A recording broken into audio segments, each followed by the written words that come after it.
The way we understand pet health is changing, and it's changing fast. Now, for decades, veterinary care has largely been reactive. We wait for symptoms, we diagnose, and then we treat.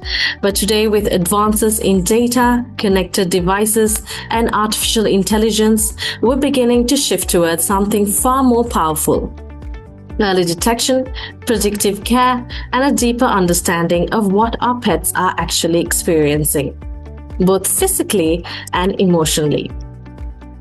So welcome to the Veterinary Business Institute, a podcast where we explore the strategies, innovations, and leadership shaping the future of veterinary practices. I'm your host, Angie, and today I'm joined by Dr. Ragen McGowan.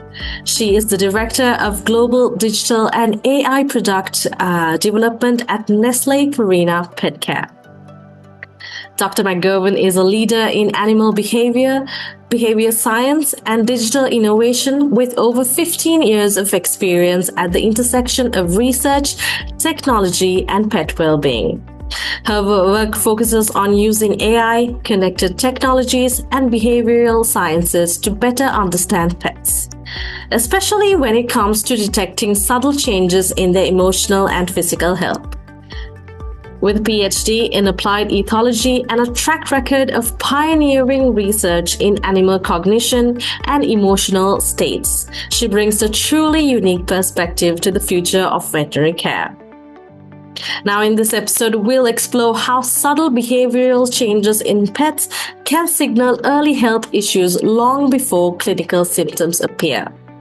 How AI and connected technologies are transforming everyday pet data into actionable insights.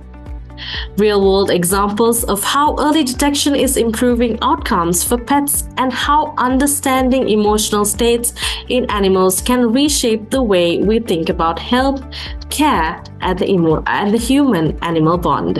Now, this podcast is supported by Equa Marketing to help veterinary practices build stronger, more resilient, and more profitable businesses.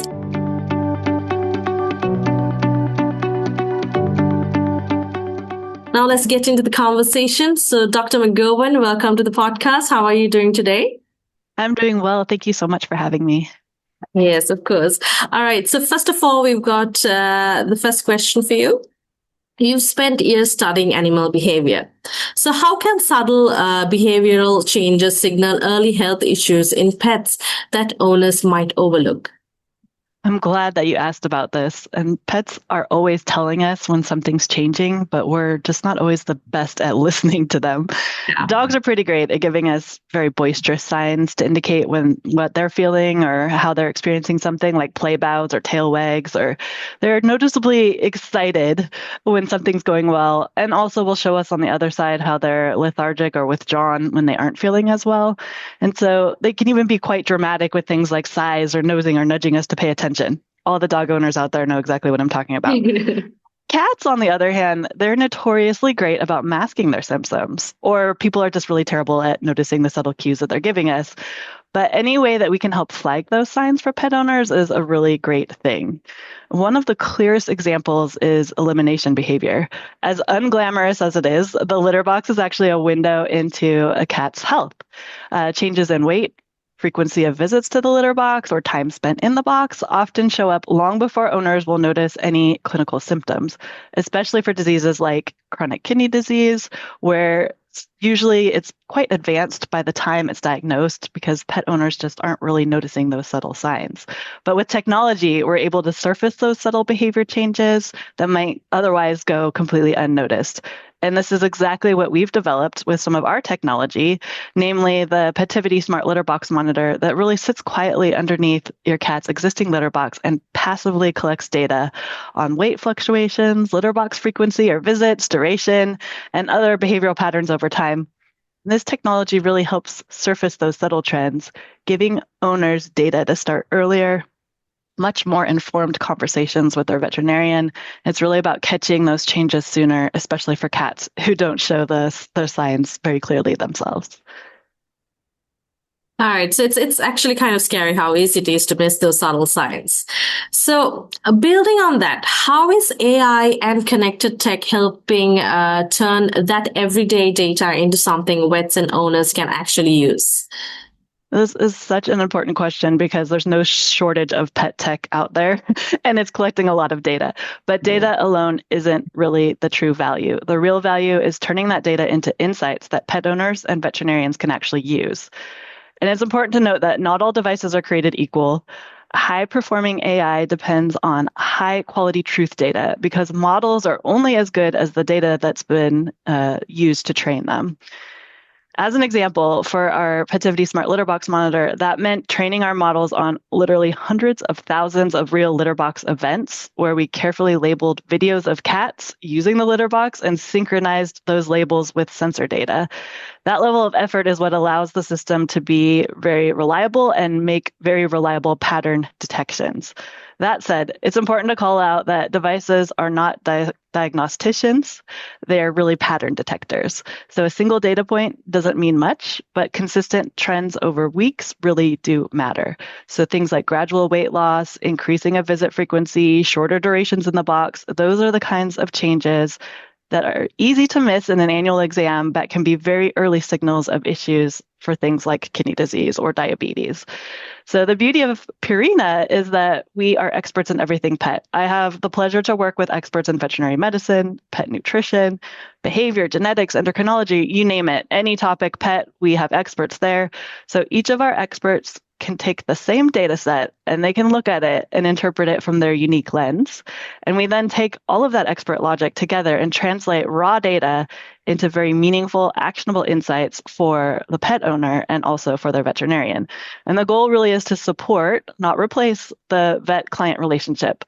Petivity surfaces trends, then the owners can start the conversation, and the veterinarian brings the clinical interpretation. So done right, this really adds signal and not noise, and helps everyone work together to catch changes much earlier. That's great. All right. So we've been talking about how the earliest signals are often the most valuable ones.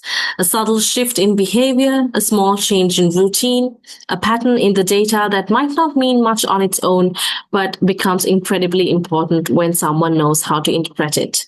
And the same principle applies inside a veterinary practice. So most clinics do not lose growth in one dramatic moment. It usually happens quietly. A website gets traffic, but not enough visitors turn into appointments. Ads generate clicks, but not always the right clients. So your review sends signals, your booking flows send signals, but most practices just do not have anyone translating those signals into a clear growth plan. Now, that is exactly why Equa Marketing created the complimentary marketing strategy meeting. Think of it less like a generic marketing call and more like a diagnostic for your practice's growth. So you sit down with Lila, who is a veterinary marketing strategist who has worked with hundreds of veterinary clinics.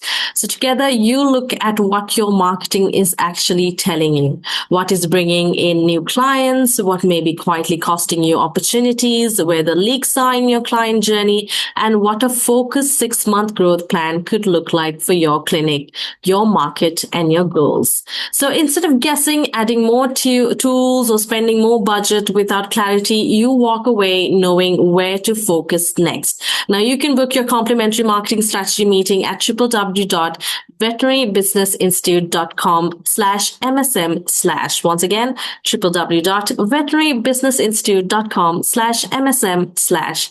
Now remember, Equa Marketing only takes a limited number of those each month. So if this resonates, book while a spot is open.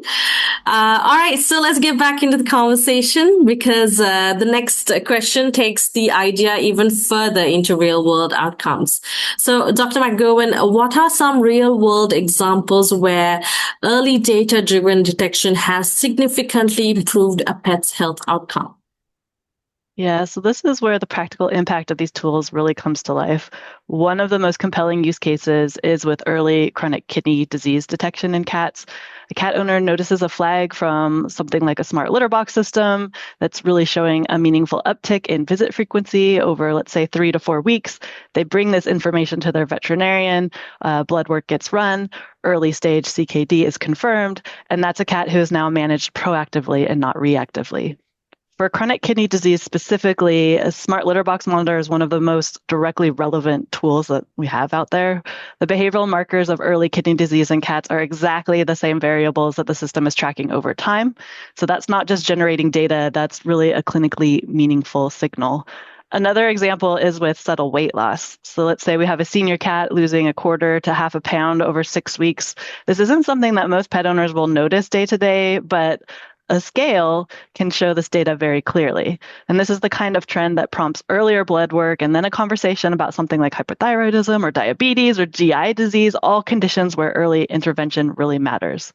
Weight gain tracking is another one with clear clinical utility. Obesity is one of the most underdiagnosed conditions in veterinary medicine, in part because we only capture weight at clinical visits, and all pet owners believe their pet's perfect and they're not great at noticing when we have chronic weight gain, but chronic weight gain is just something that's easily missed in home without that consistent data. So something like a smart litter box monitor weighing your cat every day can help with this problem. If we think about activity monitoring, there's a lot out there on the market, but activity monitors also add value, especially for looking for early signs of something like mobility issues or arthritis specifically. Tracking changes in movement over time can really give us a good functional baseline that's hard to replicate in an exam room where a pet is stressed or not moving normally, but something that we can track day to day in home and then make meaningful interventions. Yeah. So we're saying how physical issues can be caught early. But what about the emotional side of things? Now, how does that connect to overall health? And can technology actually help us measure that? I think it's safe to say that we've all likely experienced that direct connection between our emotions and our physical health, tied to that bidirectional communication that's constantly happening between the gut and the brain. As an example, when we're stressed out, that often manifests as digestive upset, right? Or maybe skin issues or hives or rashes. The same is true for our pets. Chronic stress has been shown to compromise the immune system, making our pets more susceptible to chronic health issues. On the other side, positive emotions manifest in ways such as play or social bonding, and they can actually have a protective effect on health. Some work that I did a long time ago focused on what we call the eureka effect in dogs. And the eureka effect is when you get a positive surge of excitement or emotion when you have been working really hard to solve a problem or learn a new task, and you finally get it and you get that, yes, I did it feeling. Dogs experience the same. And this really showcased that direct tie between positive emotions and cognition. There's evidence out there that shows that those dopamine spikes that we get when we're feeling the positive emotions while we're learning and that excitement around it really cement those memories in the brain. So any tools that can help us measure both behavioral and physiological changes in our pets can really help us better understand their emotions and what they're experiencing. And currently, with the development of lots of new sensors out there and new digital signal processing capabilities, we're starting to really be able to measure and track physiological signs such as changes in heart rate or heart rate variability, respiration, body temperature, and map those together with behavioral or sleep pattern changes in a very meaningful way. So this is the direction of being able to actually measure emotion through changes in behavior and physiology, and that's a very exciting one. Practically, though, for pet owners and veterinarians alike, the answer isn't trying to directly measure emotion, but it's more about capturing those behavioral fingerprints that correlate with emotional states over time. So something like the technology that we can bring in home, like our litter box monitor, we're looking for changes in visit frequency, duration, weight, elimination patterns. These are all sensitive and very early indicators of both physical health conditions, like we've already talked about, like kidney disease or lower urinary tract issues or diabetes, but also behavioral health conditions like stress. And cats are super susceptible to stress. So this could be like any change that's going on in the cat's world, like visitors to the home, rearranging of furniture, introduction of new pets to the home. those will also manifest as changes in the litter box behavior. So in a very direct and meaningful way, changes in the litter box behavior patterns can help us track the manifestation of these stress-related conditions, something like, let's say, feline idiopathic cystitis, which is the perfect example of a health state that's tied directly to emotional state in cats. So by looking at changes in behavior, we can understand changes in emotion and how that ladders to health. So it's something that's very exciting, showing really how this technology really can track more than just health metrics, but also be a window into emotion and what our pets are experiencing in home. Mm-hmm. Yeah, for sure. That's a really fascinating way to look at it. I mean, as a pet owner myself, that has helped me a lot as well. So to wrap us up, looking ahead, how do you envision the role of pet health data evolving in veterinary care and strengthening the human-animal bond? I think the human-animal bond is really key here. So we hear over and over from pet owners that what they really want is to understand how their pets are really feeling, and they want reassurance that they're doing the right things to keep them healthy and keep them happy. So well-designed technology can really help with both of these things by giving a pet a voice and empowering pet owners with meaningful data. An important part of that is keeping owners engaged when their pet is doing well. If the only value for integrating pet technology into your home shows up when something's wrong, then people will tune out. For sure. So with Petivity, we've been doing a lot of integration by sharing interesting insights like litter box preferences or multi-cat dynamics within a home. So owners feel more connected and they're paying attention so that when something that is warranting an alert happens, they're paying attention to those meaningful changes. And we hear feedback all the time that owners feel like they're learning much more about their pet, they understand their pet much better, and they feel closer than they ever have before with their pets. So when we think about how data from pets in home fits into the future of veterinary care, we can think about integrating this in-home data into the practices at the clinic, and the trajectory is really looking towards that, towards full integration. Right now, a lot of the tools exist in parallel. So we'll have in-home data that the owner has access to, and then we have vet data that's happening during the exam and it's held by the clinic. The exciting evolution is where these two lanes are now merging together, where at-home data can potentially feed straight into practice management systems to really inform care plans in real time. For Petivity specifically, right now, we're at the stage where pet owners are responsible for sharing their pet's data with their vet. In the future, we imagine that we might have a vet portal where vets can go and log in directly and track their patients, any patient that they're interested in tracking more closely, or that we'd have that direct integration into something like a PIM system so that data is at the fingertips of the clinical staff anytime they want it. But I think that practices that lean into in-home monitoring now, especially for early disease detection, are going to be the ones that stand out. Clients want to feel cared for continuously, not just at the annual visit. And this is one of the most powerful ways that clinics can do that and really have a direct connection to the pet in home. And there's really something about strengthening the bond there and having that emotional connection with the pet owner as well. Yeah, for sure. So that's a really exciting note to end on. So thank you so much, Dr. McGowan, for sharing your insights.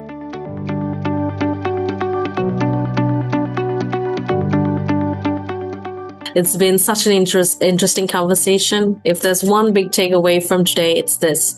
The future of veterinary care is shifting from reactive treatment to proactive understanding. So when we can detect subtle behavioral and emotional changes earlier, we're no longer just treating illnesses, we're preventing it, improving outcomes, and strengthening the bond between pets and the people who care for them. So for veterinary professionals, this shift represents both an opportunity and a responsibility. So as technology continues to evolve, the practices that embrace data, insight, and innovation will be better positioned to deliver higher quality care while building more sustainable, forward-thinking businesses. So a big thank you to Dr. Ragen McGowan for sharing her expertise and perspective with us today. So I need to remind you that if you're looking to build a more resilient, scalable, and profitable veterinary practice, it starts with making intentional, strategic decisions in how you operate and grow. So you can book a complimentary strategic session at veterinarybusinessinstitute.com/MSM/. I'm Angie, and this has been the Veterinary Business Institute Podcast. Thank you.